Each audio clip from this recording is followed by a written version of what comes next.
Hi,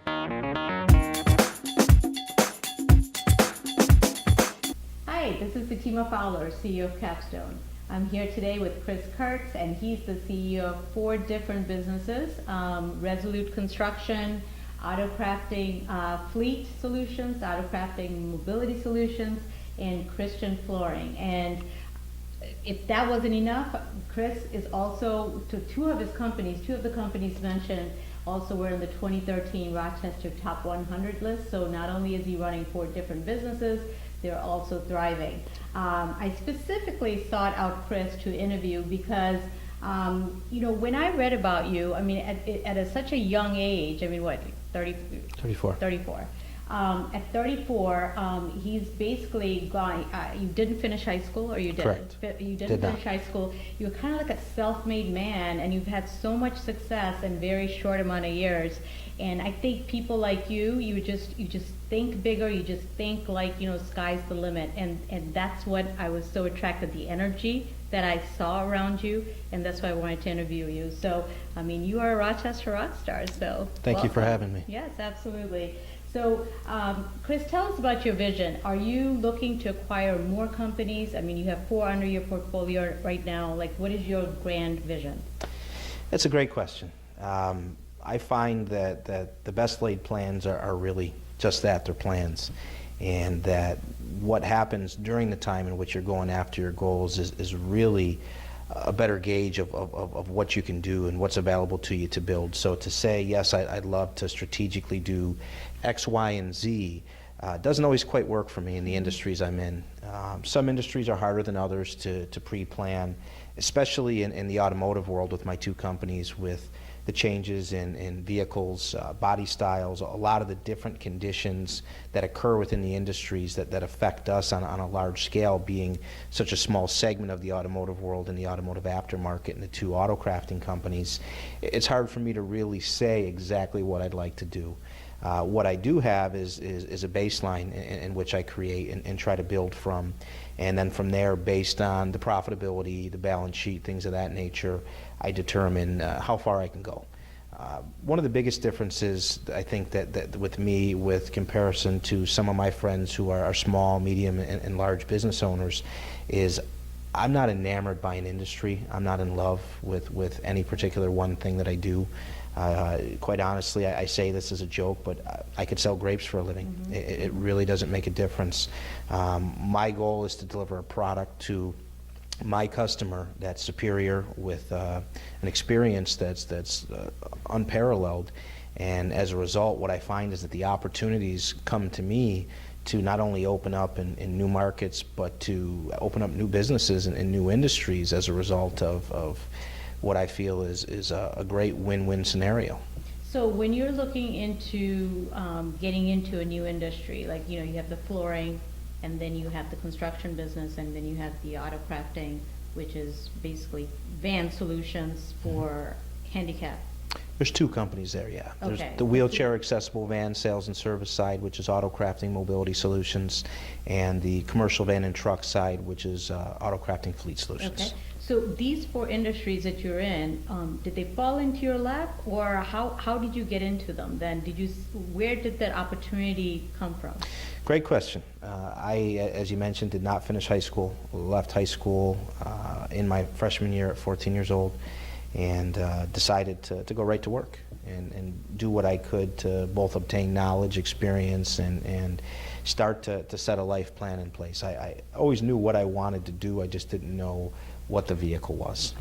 A lot of experience in a lot of different industries, from telemarketing industry to automotive to retail furniture, flooring, and my first chance for ownership to really grow a business came, ironically, when I came to a company that it's a little different than a traditional second-generation business, but my father was in business for about 25 years in the automotive aftermarket world, doing automobile customizing. And never worked with him as a kid growing up, never worked with him as a teenager or a young adult. And when I left the flooring industry in 2004, after almost 3-year stint, which was the longest stint of any position in my career, I literally decided I was going to come in and change this entire business. To his credit, He sold the company to me 9 months after I came in, agreed to stay on board. He's still with me today as the Vice President of Sales for the mobility business, the wheelchair accessible sales business. That was really the first business which helped me springboard all my other companies. Mm-hmm. Mm-hmm.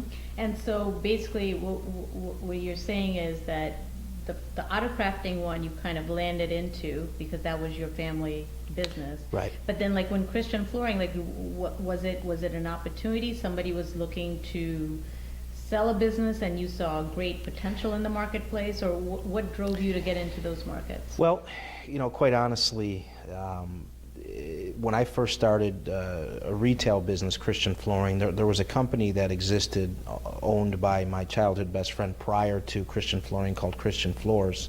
To back up to that story, Jason Calder, who was my partner for a couple years at Christian Flooring, and I grew up together 2 blocks from each other by East High School, went to school together from kindergarten on. We worked together for 3 years in the flooring business when I was in it. And when I left, he left the company as well that we were both at about 2 months after I did, and started a small business on his own where he sold and installed flooring out of his truck and trailer. I was bored, quite honestly, at auto crafting. I had grown the company by almost 7,000% in 4 years. Had done very well financially, but as anybody knows in small business, it's not like people think. If you do $10 million in revenue, you don't have $10 million in the bank. You probably don't have $1 million in the bank. Matter of fact, you're probably doing well if you have $100,000 in the bank. But what you have is you have a vehicle, you have a cash flow engine that's more than likely generating profit and allowing you to invest back into that business or into other businesses. I hit a point with the banks where they just weren't willing to finance growth anymore. And I decided that I could either sit back with a $7-8 million company and earn a good living and live the good life, or I could keep going. Mm-hmm. And after 2 years of wearing down my best friend, he finally agreed to open a retail store with me. And we opened our first store in August of 2010. From there, we now have 3 stores, and we're pretty much at the top of the chain in terms of volume compared to any of our competitors in the state, as evidenced by the independently audited Rochester Top 100 numbers. And how we got there was a myriad of different options or different ways. We recently purchased a company, Salon Carpets, which was an industry leader in the flooring business for over 35 years. I also purchased a commercial flooring company in September. Other than that, it was pretty much organic. So, make a long story short, every one of my businesses has a different story. The commercial construction business, where we specialize in interior build-outs, framing, drywall, trim carpentry, doors, floors, paint, ceilings. The office you're sitting in now, this very building, we did all the work. We did a lot of work at the Strath Allen Hotel, including the new ballroom addition and the wine room. The Brookwood Inn, which was converted to Hilton Garden Inn, we did. That company was actually born out of relationships. That company, ironically enough, came from a guy who's now a friend of mine, who's a project manager for a very large construction company, who basically said, I like the way you work, I like the way you communicate. I see that you've dabbled in real estate, both residentially and commercially. Would you consider doing some work for me? And ironically, my first commercial construction job was renovation of the guest rooms at the Woodcliff Inn. Okay. So unlike a lot of people who spend 10 or 15 years working really hard to break open, I came in at the pinnacle of what a lot of people's construction companies would be, and was able to build a great reputation and leverage some of my existing infrastructure to be able to build a business with almost no overhead and be very scalable at doing it. So even though they are kind of diverse businesses, there's some common ground that you can leverage each of the businesses to support the new ventures. Yeah. And it also, like from talking to you, to me it's becoming very clear that it's almost like you can start any business right now and run it successfully, because I think you kind of figured it out how to just take a business and make it profitable and grow it, and it doesn't matter what industry necessarily it's in. And that's kind of neat. So going with that flow, so tell us about how do you grow these businesses? What are some of your sales and marketing successes that are working? It's a great question. My first company was auto crafting, and from there 2 companies were born, the Fleet Solutions and the Mobility Solutions. I found that marketing those companies initially in my first 5-6 years in business very difficult. How do you correctly market to a consumer with a disability? There's no radio station, there's no ethnicity, there's no traditional way to capture a captive audience when you're talking about people with disabilities. So I found that marketing, both direct, indirect, branding, all those different traditional marketing techniques that are used didn't work. What I found is it was face-to-face. It was impacting people's lives. And the growth that that company saw was, I don't want to call it accidental, but I would say it was really more of a byproduct of the fact that the people who worked for my organization, myself included, genuinely cared about the consumer. When you're dealing with people who are traumatically brain injured, who suffer from multiple sclerosis, unfortunately we have a lot of patients with ALS. We're there when the family needs it, and we're there when the family doesn't need it. And as a result, you really tend to get to know people, and it becomes very intimate. And when you compare that with the traditional automotive industry and the perils that a lot of people face with trying to buy a car, we find that people really enjoy doing business with us because it's different. You know, we give you all the information and treat you like we'd like to be treated. So the growth of that company really stemmed more from customers just talking and saying there's better options out there. My other businesses, again, in many ways were born out of relationships, and the growth, again, was catapulted by relationships. But what I did differently with Christian Flooring was a very calculated marketing plan, which I'm now in the second phase of, with the company approaching its 4th birthday. We're really getting to the next level. I wanted to create a strong brand, and with Christian Flooring, with a lot of the TV and radio and print and direct marketing campaigns that we've done, I feel that we've accomplished that. Now what we're looking to do is transition that brand reputation to a little bit more of a call to action based marketing, akin to a Raymore and Flanagan even, and just have an opportunity to see every customer in the marketplace. You know, my goal is anybody looking for flooring to stop in and give us a shot. If somebody outperforms us or does a better job, they deserve to earn your business, but we just want an opportunity. So basically, if I can recap what you're doing for the flooring business, is the first 4 years you concentrated on becoming just the brand awareness. Right. And now that everybody kind of knows Christian Flooring, they see it everywhere, hear about it, now you're going to do some kind of promotional offer to get people to come in and try it and come into the store.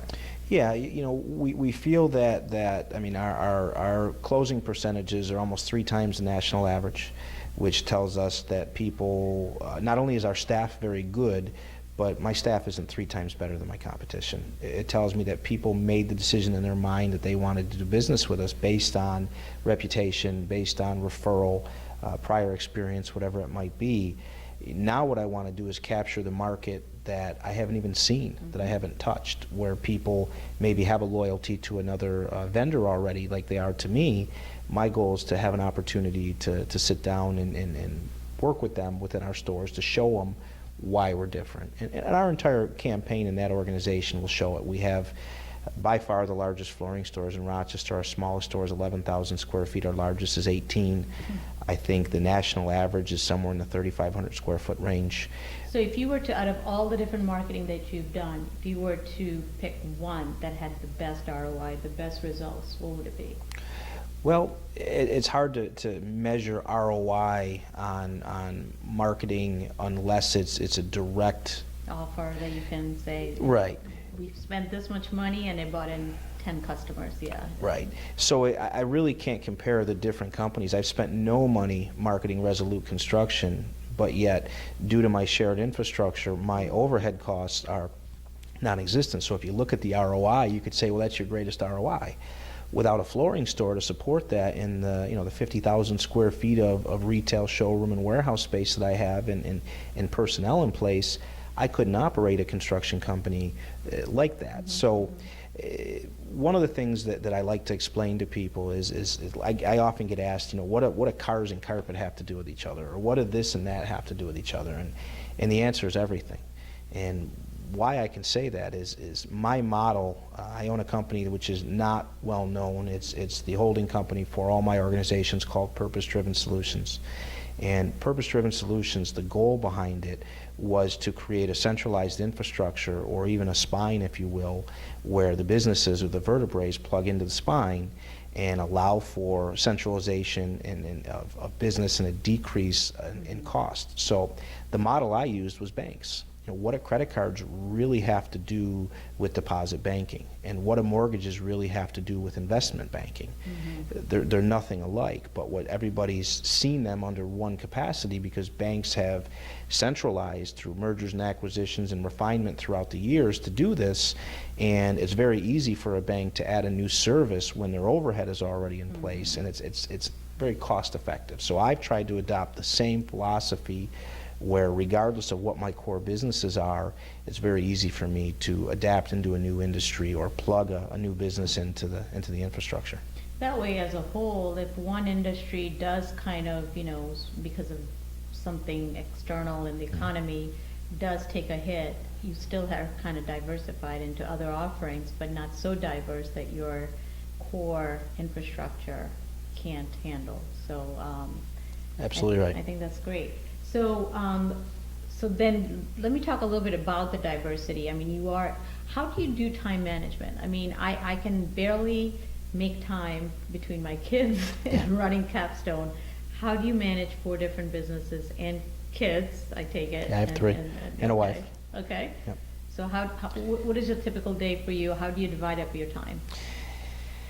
The truth is people are probably going to think I'm either just being facetious or lying, but the truth is I don't give myself an extraordinarily rigid structure.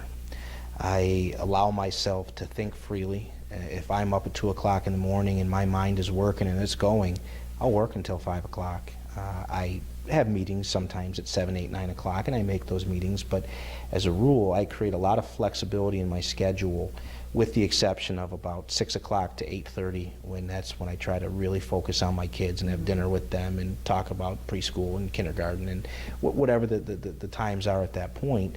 With exception to weekends and Monday through Friday, and we'll call it 6 to 8:30, I give myself extraordinary flexibility. And what I find is that my creativity is all over the place, based on stress, based on physical health, based on sunshine, based on the normal rigors of life.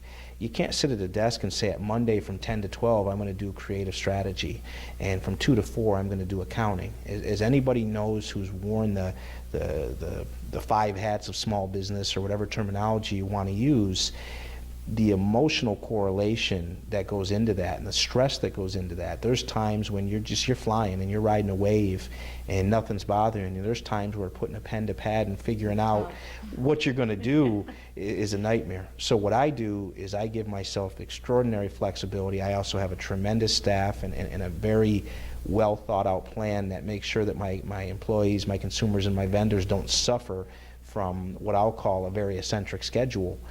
But I give myself a tremendous amount of flexibility to be able to work within what I have at that time. So to me, like, just listening to you, you're like the visionary, and you don't like to work within a very tight structure. That's not how you operate your best in. So that must mean you have people, managers, that are running each of the stores that very structured. That you count on them heavily, and so how do you hire the right employees, and what is your hiring process like? Sidebar, to get back to the hiring process, I do have tremendous personnel that understand their role, and I use a lot of sports analogies or different types of analogies that people can easily equate to understand, what it is. If a football analogy, if the offensive line doesn't block for the quarterback, just look at the Super Bowl. Mm-hmm. It doesn't matter if the best quarterback in the world's on the field, he's going to have no shot. So my goal is to put an organization and a structure and personnel in place to do exactly that. The hard part getting into hiring is how do you transition yourself from the small business owner, as I was, When I was a $5 million organization, I did the accounting, I did the human resources, I did most of the selling. There really, other than the physical components of some of my industries, there wasn't anything I didn't do. The hard part is going from that, whether you voluntarily or involuntarily micromanage, going from that to a point where you give your personnel the opportunity to do their job. That is the hard part. It's very expensive. You know, an organization my size, it's no exaggeration, many millions of dollars have probably gone to the wayside and also gone to the good side through hirings, through personnel. It's difficult. So what I try to do, and this is something I've done differently, I thought back to when I was an employee, and I was always very motivated. Whether somebody paid me $3 a day or $3 million a day, they were absolutely going to get the same result. And I think that boils down to psychology. There's a thing that I've spent a lot of time actually researching, which is rare for me, and it's a study done by a local professor from RIT. He wrote a book called Why We Do What We Do. It's all about extrinsic and intrinsic motivation. And I firmly believe that you cannot motivate a human being. It's impossible. If you extrinsically motivate somebody, the moment you pull that extrinsic motivation away, they're not motivated. Meaning, if you dangle that proverbial carrot, the moment you take the carrot away, they're no longer motivated. So the first thing I do is I look to hire people who are intrinsically motivated. So they have to come to the table already motivated. Absolutely. And the thing that I've done a lot differently over the last couple of years is when I sit in an interview and I really like the vibe of a person or their resume or whatever it is that they might be doing, or in many cases I don't even do first or second interviews. I'm the last stop for mid or higher level hires. What I try to do is throw a curveball at everybody and say, okay, great, so you know a little bit about my organization, what questions do you have, and so on and so forth. And then I ask them to write their job description. I ask them to email me back in a couple of days with a proposal to come to work here. How much do they want to be paid? What's their pay plan? What's their position? What does growth look like for them? What do they want to do? What don't they want to do? You know, the whole analogy of getting the people on the right seats on the bus, until you move them around to find the right seat, it's impossible. Well, that kind of shuffle in small to mid-sized companies is almost impossible to do. It's very tough to do.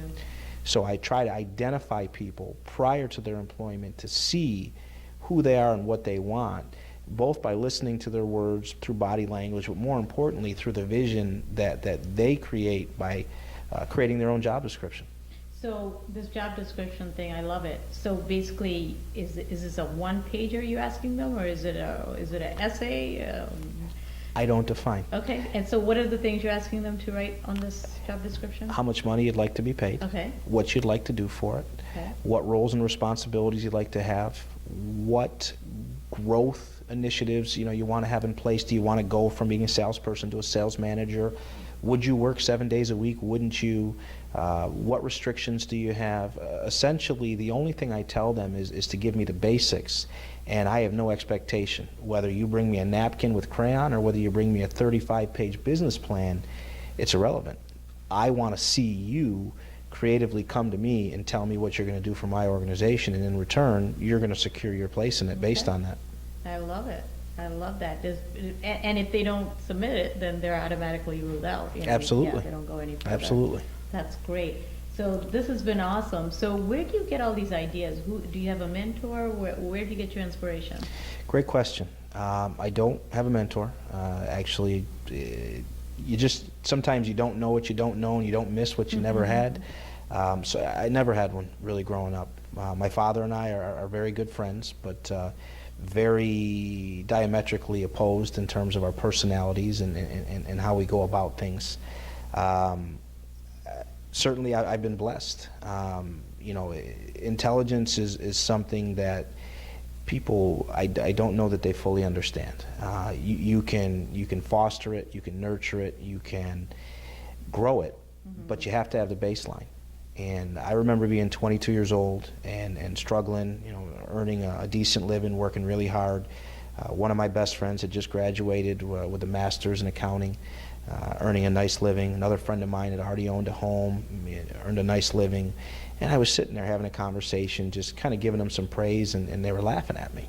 And they said, Chris, we don't have what you have. And I remember at the time thinking, what do you mean? I don't have what you have. I don't have these things. And they explain. They say, there's a lot of people who are good speakers. There's people who are good salespeople. There's people who are good accounting. There's people who are good logical thinkers. There's people who do these things, but you appear to have most of those things. I write poetry. I've never read poetry in my life.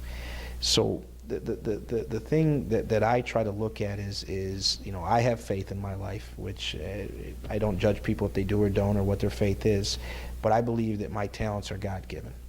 And as a result, I look at those as a responsibility, not a right. So it's my job to nurture those. It's my job to make those stronger and better. And as a result, I don't feel as though I have an entitlement to anything in life. I don't have an entitlement to success. I don't have an entitlement to happiness. And that's really where I think my drive and my character are different than most people's that I've met anyway, because I have no preconceived notions. I use an analogy which I'm not afraid to say anywhere at any time, and it's that life gives you two things. It gives you death and it gives you grief. Anything else is up to you to earn. Right. If you want happiness, friendship, love, success, you have to earn that. If you go into life only expecting that you're going to grieve when the people around you suffer and eventually you're going to die, some people think that that's very morbid. I don't. I think that that's very realistic, and then from there, it's very easy to enjoy the little things. Yeah, I agree. That's beautifully said. I think that, like, I'm not afraid of death because it's going to happen to all of us, right? It is. So, but I like how you said it. That's wonderful. So, I think this has been a phenomenal interview, and you've shared so much, and I can just see, I think the sky's the limit, and people like you don't look at failure as an option, or even if there is failure, that's part of the course, and you're going to keep trying. I think that's wonderful. Any last words of advice for other entrepreneurs? Definitely. One of my biggest frustrations in looking back over the last 10 years of being in business and all the trials and tribulations has been the lack of understanding of what it really takes to grow a business, whether that was because I didn't have a mentor or not. Today, I do have some friends in places of great experience that are available to me, but their knowledge is one thing, the execution is another. The biggest thing that I'd like to say to other business owners is Rochester's a strong market. We didn't see the fluctuation in 2008 in many industries, the commoditized wise anyway, that the rest of the country saw. It's very stable. You're probably not going to double your net worth in a year very easily, nor are you going to lose your net worth in a year. So as a result, if you set reachable goals on a smaller basis to work towards a larger goal, it's very attainable. And one of the things that I'd like to see, and something that I personally have a passion for, is helping educate people on the importance of a balance sheet and a profit and loss statement. And there's certainly some great accountants that are out there that can help with that, but that's something that the banks don't necessarily teach you, how to properly build a balance sheet and leverage it. If you're doing business correctly, and when I say correctly, I mean if your customers value you, your vendors value you, and your employees value you, you're not going to have a hard time with the potential, the opportunity for growth. The trouble is going to lie in how do you capitalize that growth? How do you obtain the funding or financing or capital to grow that business? And even when you do that, how do you infrastructurally prepare for that? So one of the things that I've said all my life and really worked on, and I heard it in another interview for a Rochester Rockstar interview, and I kind of laughed at it, so I'm going to be the second person to say it, is to start with the end in mind. You have to set a goal for what success looks like for you and what you want that to be, and you have to work backwards from where you want to be to where you are, and that's really going to be the catapult for your success. That's my message to Rochester. There's opportunity. I think education is the key, not in a traditional sense of education, but education of how to manage and maintain and grow your business is key. Okay, so continued education, learn, absorb, talk to others, network. Absolutely. And then I like what you said, have the end goal in mind, define what it is for you, and then work towards it.